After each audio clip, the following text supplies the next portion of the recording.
Do doja më njëherë të përcjellja zhvillimet kryesore nga redaksia jone e informacionit. Për shkallëzim protestash deri në largimin e Edi Ramës dhe krijimin e qeverisë teknike përgjegjëse për organizimin e zgjedhjeve të lira.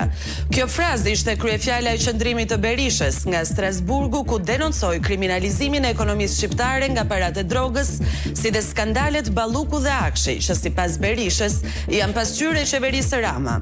Berisha u shpreh se figura e Ramës është më e përçmuara në institucionet evropiane.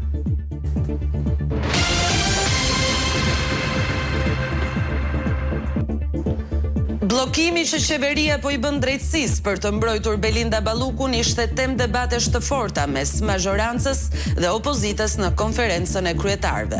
Deputetët e opozitës akuzuan kryetarin e kuvendit, Niko Peleshi, se ka vepruar në shkelje të ligjit dhe rregullores së parlamentit me vendimin për të shtyrë dhe zvarritur këshillin e mandateve për imunitetin e Ballukut.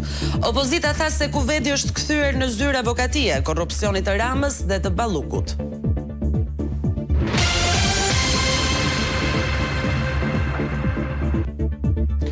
Pas bllokimit në kuvend të opozitës, Partia Socialiste ka propozuar që t'i marrë edhe vendet e opozitës në Komisionin për Reformën Territoriale.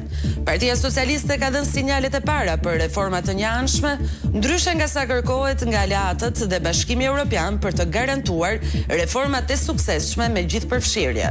Mazhoranca ka vijuar me paralajmërime dhe kërcënime, ku Tauland Balla tha se nëse opozita do të bojkotojë, nuk do të jetë më pjesë e mbledhjeve të Komisionit të Reformës.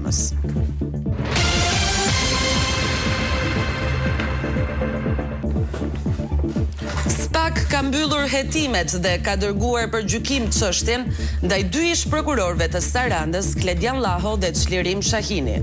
Llaho akuzohet për korrupsion, ndërsa Shahini, sot avokat, për ushtrim të ndikimit të paligjshëm. Sipas SPAK, ish prokurorët i kanë kërkuar papuçit 55.000 euro në total për ndërhyrje në procedurat gjyqësore. Dyshohet se Llaho ka marrë 30.000 euro përmes biznesmenit Vasil Bakalli, i cili akuzohet si sekser, ndërsa Shahini 25.000 euro për të ndikuar në caktimin e masës detyrim paraqitje.